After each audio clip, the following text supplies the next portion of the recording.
An Inconvenient Time, Frank Fahy. The stranger was sitting on my high stool, dark overcoat stretched across his broad shoulders, slept in, crumpled. In the mirror I could see his black tie askew, top 3 buttons of his stained white shirt opened. A while since he had seen the inside of a barber's. Greasy grey hair curled up at his neck. A week's growth of stubble on his chin.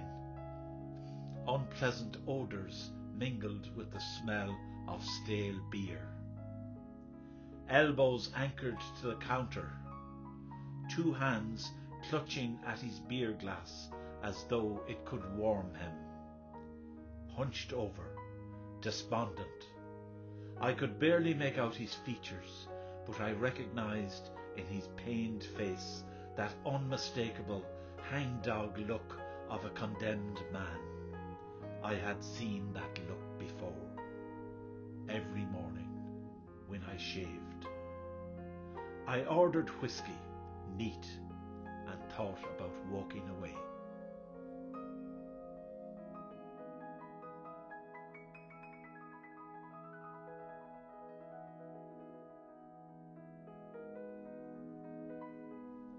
His voice was like gravel.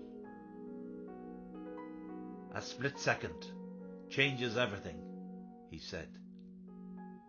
I wasn't in the mood, had my fill of hard luck yarns, but I'm a sucker for a story, and there was something about this stranger. Call it the thrill of the familiar. I moved closer to him. A low growl. The old goat. Do this. Get that. Where's my paper? Me. Selfish, grumpy, demanding. I know what you mean. My old fellow was a bastard. The words from my mouth a bit louder than intended. Bossy and clingy at the same time. The low growl again. My old man was a night owl. He couldn't sleep. A glazed look came over his eyes, his brow furrowed. I could see that he had drifted to a darker place. Dreadful memories looped in his brain. He spoke in a deathly voice, like an actor rehearsing for his part in a horror movie. Except this wasn't make-believe. This was for real. That night, Saturday, bitch of a late shift in Shanahan's. Steak specials night. Greasy dishes, sticky pans, scum everywhere. On the glasses too, ghastly. And last orders, always later on a Saturday. Yeah, funny how thirsty it gets at closing time, I said, catching the chance to order another shot and gesturing also for a beer chaser. It was pushing 2:30 when I got in. Didn't even kick off my overalls. Threw myself on the bed. Let the cool pillow do its work. Open window took the sweat. The old man shouted, "Oh!"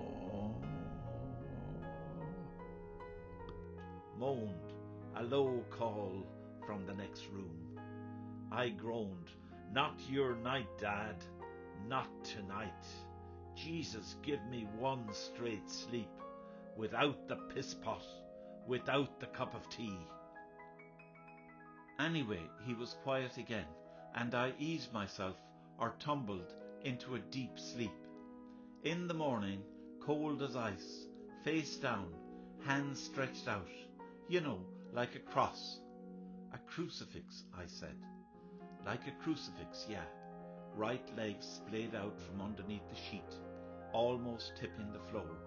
God awful, pale skin, pasty white, my eyes fixed on his calf, just stared at it, a silver beacon in the darkened room. The coroner said blocked artery, 100%, hard to detect, would have taken him in an instant. I heard him cry out. I was too tired. Every other night I got up. Every other night. But that night I'd just had enough. Knowing that he died all alone, driving me crazy. 5 feet away in the next room, and he died alone. A guilty man has a haunted look, and I knew it would take more than one bottle to quell the bile in his gut. I ordered whiskey, neat, and one for the stranger who was sitting in my chair. Yeah, fathers leave at the most inconvenient times.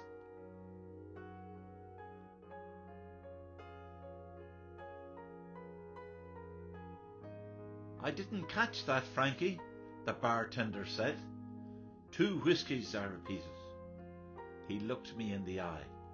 You've been hogging that stool for hours, talking to yourself. Bad for business.